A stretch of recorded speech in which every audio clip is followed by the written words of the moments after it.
आपके प्रदेश अध्यक्ष ने कहा था दिल्ली में और दिल्ली के बाद आने से राज्यसभा के चुनाव में कि मुख्यमंत्री पलट गए, अपनी बात से विरोधाभास नजर आ रहा है। मैंने तो वो उनके अनुसार कि मुख्यमंत्री ने दिल्ली में कुछ और कह दिया था और यहाँ आकर कुछ और कह दिया। उसी परिस्थिति में जानना चाह रहा हूँ कि आप कह रहे हैं कि हम सारा अगर विष पी रहे हैं तो जनता के हित के लिए पी रहे हैं। पांडे जी क्यों नहीं वैल्यू दे रहा है? आपसे किसने कहा जेएमएम वैल्यू नहीं दे रहा? अब तो लग रहा है जिस तरीके से आप लोग राज्यसभा में रूठे फिर मान गए, राष्ट्रपति चुनाव के बाद भी थोड़ी देर के लिए मुंह फुलाएंगे फिर मान जाएंगे। आप जनता की, झारखंड के लोगों के हित की काम कैसे हो वो कांग्रेस की प्राथमिकता रही। कांग्रेस का गठबंधन में पूछ हो या नहीं हो वो प्राथमिकता नहीं है। हमारी पूछ और ना पूछ मुझे लगता है कि आप लोग अपने तरीके से उसका आकलन करते हैं। कांग्रेस के बुरे दिन अभी हैं इसलिए आप लोगों की ये स्थिति है, या कांग्रेस में किसी को अब आगे भी भविष्य नहीं दिख रहा है इसीलिए आप लोगों की स्थिति छुच्छा टाइप का हुआ कि छुच्छा को कौन पूछा इस टाइप? कांग्रेस चाहे वो 70 साल पहले हो, 100 साल पहले हो या आज के दिन, अगर उस पार्टी को किसी बात के लिए जाना चाहिए तो वो इस बात के लिए जानना चाहिए कि वो कांग्रेस ही एक ऐसी पार्टी है जिसने देश को अच्छे नेता दिए। झारखंड में क्या गठबंधन की गांठ ढीली पड़ने वाली है? ये इसलिए माना जा रहा है कि राष्ट्रपति चुनाव में संभवतः जेएमएम एनडीए के उम्मीदवार द्रौपदी मुर्मू को अपना समर्थन करने जा रही। हमारे साथ कांग्रेस की नेता दीपिका पांडे सिंह हैं, उनसे बात कर लेते हैं। आज जो स्थिति है ये संयोग है या प्रयोग है, आप इसको क्या कहेंगे? किस परिस्थिति के बारे में आप पूछ रहे हैं पांडे जी? राष्ट्रपति चुनाव को लेकर।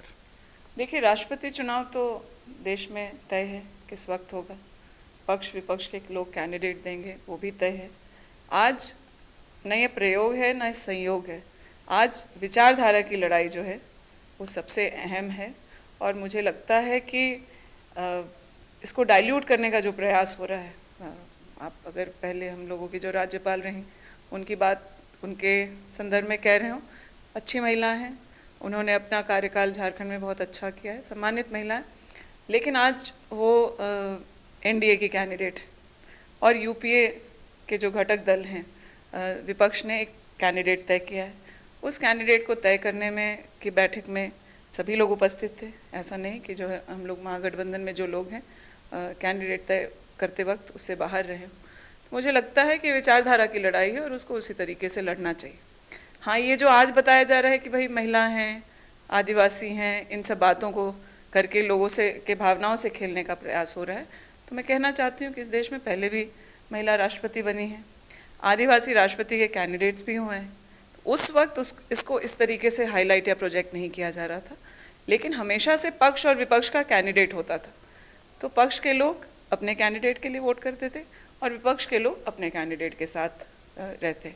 जीत और हार अलग बात होगी, अगर हमारी संख्या कम है या होगी तो हमारा कैंडिडेट हार भी सकता है, लेकिन ये लड़ाई मुझे लगता है आज विचारधारा की है और आज इस देश में उससे ज़्यादा महत्वपूर्ण मुझे लगता है कोई और दूसरी बात नहीं। मतलब विचारधारा महत्वपूर्ण है, आदमी विशेष नहीं। जिस तरीके का ये चुनाव है मुझे लगता है कि यही अहम होना चाहिए, विचारधारा अहम होना चाहिए।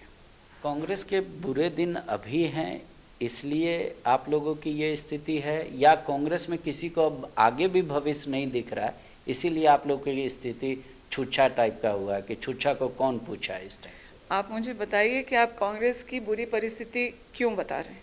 क्या हम विपक्ष में हैं इसलिए बुरी परिस्थिति में हैं? किस कारण से आप? भारत की सबसे पुरानी पार्टी, लेकिन उनके पास कोई अच्छा नेता नहीं, कोई नेताओं में इतनी ताकत नहीं कि हाँ वो आगे आके कहे कि हम राष्ट्रीय अध्यक्ष बनना चाहते हैं, हम पार्टी को चलाएंगे। यूपी जैसा इलेक्शन, आप प्रियंका का नाम जप रही थी कि राहुल का बेस्ट ऑप्शन हो सकता है, कई राज्य में विशेषज्ञ भी कह रहे थे, यूपी में प्रियंका गई पिट गई, तो इसका मतलब क्या है कि आपके अभी बुरे दिन है सिर्फ इसलिए लोग आपको ऐसा कर रहे हैं, या भविष्य में भी आपका कुछ नहीं दिख रहा है? भाजपा लगातार इस प्रयास में रहती है कि कांग्रेस को एक नेता विहीन पार्टी बताए, लेकिन कांग्रेस चाहे वो 70 साल पहले हो, 100 साल पहले हो या आज के दिन, अगर उस पार्टी को किसी बात के लिए जाना चाहिए तो वो इस बात के लिए जानना चाहिए कि वो कांग्रेस ही एक ऐसी पार्टी है जिसने देश को अच्छे नेता दिए। आज हमारे ही नेताओं का नाम लेकर के आज जो सत्ता में काबिज हैं जो लोग, उनके पास अपने नेता नहीं हैं। वो कभी पटेल की कोशिश में रहते हैं, कभी और हमारे जो सम्मानित नेता हैं उनको अपना नेता बता करके प्रयास करते हैं कि वो अपने पार्टी में भी किसी बड़े नेता को बताएं। आप मुझे बताइए किस नेता को लेकर के वो बात करेंगे? जो माफ़ीवीर हैं उन लोगों की बात करेंगे, जो इतिहास है उनका। कांग्रेस के पास इतिहास है तो अपने पास अपना वर्तमान भी है और कांग्रेस का भविष्य भी है। कांग्रेस के जो नेता हैं वो तानाशाह नहीं हैं। आप आज जिन नेता की बात कर रहे हैं, मैं कहती हूँ कि देश में अगर युवा पीढ़ी राजनीति में आकर के अपनी कोई जगह पहचान बना पाया है तो उसमें कांग्रेस का बहुत बड़ा योगदान है। और ख़ास करके राहुल गांधी जी जब से संगठन का भार संभाले वो आसान रास्ता चुन सकते थे। 2009 में यह भी चर्चा होती थी कि राहुल गांधी जी को प्रधानमंत्री बना दिया जाए, लेकिन उन्होंने ऐसा नहीं, वो कांग्रेस की जो परेशानी थी उसको समझे। वो जानते थे कि संगठन पे और मेहनत करने की ज़रूरत है और जब तक संगठन मजबूत नहीं होगा तब तक हम लोगों के लिए सत्ता ज़रूर दूर रहेगा। उसी प्रयास में जो है राहुल गांधी जी ने मुश्किल रास्ता चुना और उन्होंने संगठन के लिए काम करने को चुना है। और आप आज पता कर लीजिए, जितने भी आज भी हमारे पार्टी में भी, जो आप झारखंड में देख लीजिए, जितने भी नए लोग चुन करके आए हैं उन्होंने यूथ कांग्रेस का रास्ता लिया और राहुल जी के नेतृत्व में हम लोगों को टिकट मिला। क्यों नहीं वैल्यू दे रहा है? आपसे किसने कहा जेएमएम वैल्यू नहीं दे रहा? अब तो लग रहा है जिस तरीके से आप लोग राज्यसभा में रूठे फिर मान गए, राष्ट्रपति चुनाव के बाद भी थोड़ी देर के लिए मुंह फुलाएंगे फिर मान जाएंगे। आप देखिए इस राज्य में जनता की, झारखंड के लोगों के हित की काम कैसे हो वो कांग्रेस की प्राथमिकता रही। कांग्रेस का गठबंधन में पूछ हो या नहीं हो वो प्राथमिकता नहीं है। देखिए हमारी पूछ और ना पूछ, मुझे लगता है कि आप लोग अपने तरीके से उसका आकलन करते हैं। हमारी ये मांग रही कि एक कॉमन मिनिमम प्रोग्राम, उसको हम लोगों ने किया।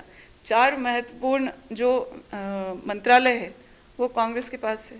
किसानों के कर्ज माफी का काम कांग्रेस ने किया, 15 लाख से ऊपर। वो मैं नहीं कर रहा, आपके पर पांडे जी आप जो है ना, कांग्रेस की जो उपलब्धियां हैं वो हमें बताने नहीं देते।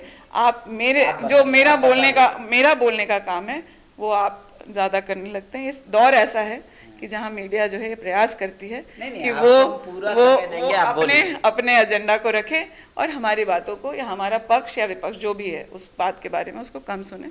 मैं आपसे निवेदन करूंगी कि आप हमारी बात को पूरा जरूर होने दें। 4 महत्वपूर्ण मंत्रालय हमारे जो मंत्री हैं, कोविड के समय स्वास्थ्य मंत्रालय किनके पास था, मुख्यमंत्री के नेतृत्व में काम होते हैं, लेकिन आप उन विभागों को देखिए कि किस तरीके से काम कर रहे हैं। आज राज्य में ग्रामीण विकास के माध्यम से मनरेगा में जिस तरीके से काम हुआ है, पलायन हो, चाहे जो भुखमरी की स्थिति कोविड के बाद हो सकती थी उससे बचाने का काम लोगों ने किया है। किसानों का कर्ज माफ़ी हुआ है, बीज समय पे मिल रहा है, धान का जो समर्थन मूल्य है वो लोगों को कम से कम 40% पहले से बेहतर मिलने लगा है। और साथ ही साथ जो राशन कार्ड, जो ग्रीन कार्ड बने, वो भी खाद्य आपूर्ति हम लोगों के पास है, वो है। लेकिन एक टीम वर्क होती है, ये नहीं कि अब अलग अलग लोग बात करें। आज अगर सहायक शिक्षक राज्य में हुए तो उसमें कांग्रेस के मंत्री विधायकों की भी वो मांग रही। हम एक कॉमन मिनिमम के प्रोग्राम के तहत सिस्टमैटिक तरीके से चलना चाहते हैं। रीजनल पार्टीज़ और नेशनल पार्टी में ज़रूर फ़र्क होगा, लेकिन वो फ़र्क की वजह से उसका असर जनता पे ना पड़े, उसके लिए बीच बीच में डायलॉग की ज़रूरत है। वो हम लोग मिल बैठ के बात करते हैं और उसका समाधान करते हैं। आपने कंप्लीट कर लिया है। आपके प्रदेश अध्यक्ष ने कहा था दिल्ली में और दिल्ली के बाद आने से राज्यसभा के चुनाव में कि मुख्यमंत्री पलट गए, अपनी बात से विरोधाभास नजर आ रहा है। मैंने तो वो उनके अनुसार कि मुख्यमंत्री ने दिल्ली में कुछ और कह दिया था और यहाँ आकर कुछ और कह दिया। उसी परिस्थिति में जानना चाह रहा हूँ कि आप कह रहे हैं कि हम सारा अगर विष पी रहे हैं तो जनता के हित के लिए पी रहे हैं। जाने दीजिए ना पांडे जी, राज्यसभा में एक महिला झारखंड की चली गई है। अब इस मुद्दे को हमारी पार्टी ने भी विराम दिया है और आपको भी विराम देना चाहिए। राष्ट्रपति चुनाव के बाद भी तो इसीलिए मैंने पूछा कि आप रूठेंगे फिर मान जाएंगे। महिला राज्यसभा सदस्य को बधाई दीजिए और आगे की बात जो झारखंड के जनता के हित की बात है उसको हम लोग करें। राष्ट्रपति चुनाव के बाद भी ऐसे ही रूठेंगे फिर मान अभी जाएंगे? अभी कैसे क्या जेएमएम ने किसी के बारे में कुछ कहा है क्या?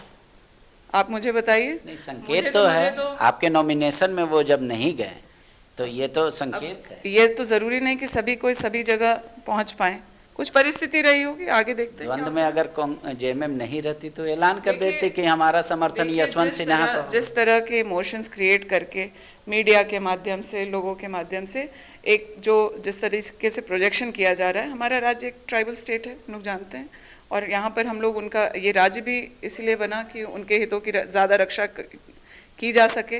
तो इस तरह की बात और भ्रम जो है उस पर जेएमएम ने अभी तक कुछ कहा नहीं है, इसलिए मेरा टिप्पणी करना सही नहीं होगा। शायद उनका आखिरी हो ये सितम, हर सितम हम ये सोच कर सह गए। कुछ कांग्रेस का हाल यही है इन दिनों झारखंड में। हर बार जब सितम होता है तो अच्छा आखिरी आखिरी करके ये लोग सहते जा रहे हैं। लेकिन गठबंधन की गांठ क्या वाकई में इतना वजन सह पाएगी, ये अब चर्चा का विषय है। हम तो यही कहेंगे एक रहीमन का कि रहीमन धागा प्रेम के मत तोड़ो चटकाए, टूटे से फिर ना जुटे, जुटे तो गांठ पड़ जाए। शुक्रिया। बायोम डॉक्टर बनने का है सपना मगर सही गाइडेंस की है कमी, तो आए बायोम। रांची में सिर्फ मेडिकल की तैयारी के लिए एक बेहतरीन संस्थान, नीट और एम्स की तैयारी के लिए सन 2001 से मेडिकल प्रिपरेशन के लिए सबका भरोसेमंद संस्थान बायोम, इनू एवं नगरटोली, Ranchi. thefollowup.in. Like, share, and subscribe. www.thefollowup.in